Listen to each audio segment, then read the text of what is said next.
Hay una historia que no había pensado contar esta noche con ustedes, pero las historias son muy caprichosas y a veces uno no las ha elegido a ellas, pero ellas la eligen a uno, lo eligen a uno. Y esta historia, desde que me paré aquí frente al micrófono, empezó, quiero que me cuentes yo, y uno que hace, pues, tiene que contarla. Es una historia de la tradición oral de mi país, y más que de mi país, yo diría que de todo el África, porque fue una historia que llegó precisamente a mi país en las bodegas oscuras de un barco negrero, y fue yendo de mano en mano, de boca en boca y de corazón en corazón, hasta formar parte del folclore y de la tradición oral cubana.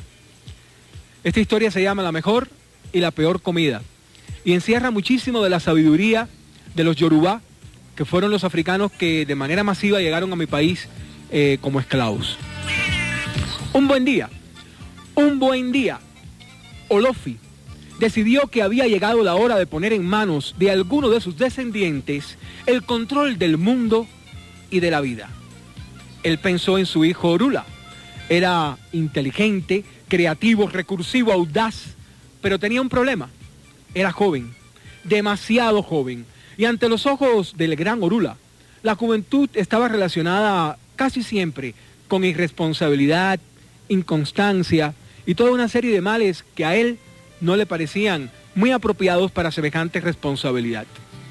Por eso quiso someter a su hijo a una prueba. Un día lo llamó y le dijo: Orula, quiero que me prepares el mejor plato de comida que exista en el mundo. Orula no sabía qué hacer. Él era un guerrero, que su padre lo mandara a la guerra, a lo que fuera, pero a la cocina él no había entrado sino a meter el dedo en el amalá que preparaban las negras mientras movían su cadera, en la harina de maíz, en la yuca con mojo y en todos aquellos platos deliciosos. Pero cocinar él, de eso no sabía absolutamente nada. Sin embargo, no podía darle un no por respuesta a su padre. Así que decidió asumir el reto. Estuvo una semana en la cocina observando todo el movimiento, el ir y venir, las cazuelas que llevaban y traían, los platos, las especies, y se hizo un excelente cocinero. Luego era, ¿cuál será el mejor plato del mundo? Esa era la pregunta que se hacía permanentemente Orula. Una mañana se fue a la plaza del mercado. A esa hora la plaza del mercado estaba llena de colores, de música, de cantos, y se puso a observar por aquí y por allá, hasta que en una tienda descubrió lenguas de toro. Orula compró una lengua de toro, la llevó a la casa, la aderezó con finas hierbas y delicados condimentos, la cocinó con cuidado para que quedara la salsa en su punto. Se la ofreció a su padre en una fuente de plata. Fue entonces que Olofi le dijo: dime, ¿por qué me ofreces la lengua como el mejor plato del mundo? ¿Acaso no hay otros más finos y delicados? No, babá, la lengua es el mejor de todos, porque con la lengua cuento historias, con la lengua canto, con la lengua te digo que te respeto y te venero porque eres mi padre, con la lengua declaro el amor a la mujer que amo. Olofi quedó realmente impresionado por la sabiduría de su hijo, pero no estaba del todo convencido, así que decidió someterlo a una nueva prueba.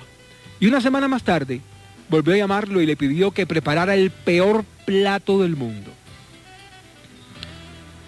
Orula volvió a la plaza del mercado, volvió a comprar una lengua de toro, volvió a aderezarla con finas hierbas y delicados condimentos, y se la ofreció a su padre en la misma fuente de plata.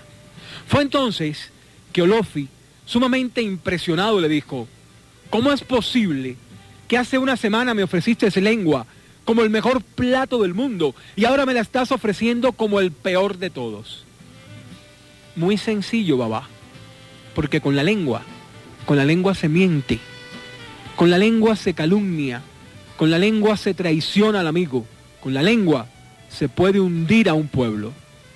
Y fue precisamente en ese instante que el sabio Olofi decidió dejar atrás todas sus dudas y puso en las manos del joven Orula el control del mundo y de la vida. Y dicen los que cuentos cuentan que Orula no fue solamente un guerrero, sino un sabio que logró que el pueblo de todo el sur de África fuera reconocido y admirado por el resto del mundo.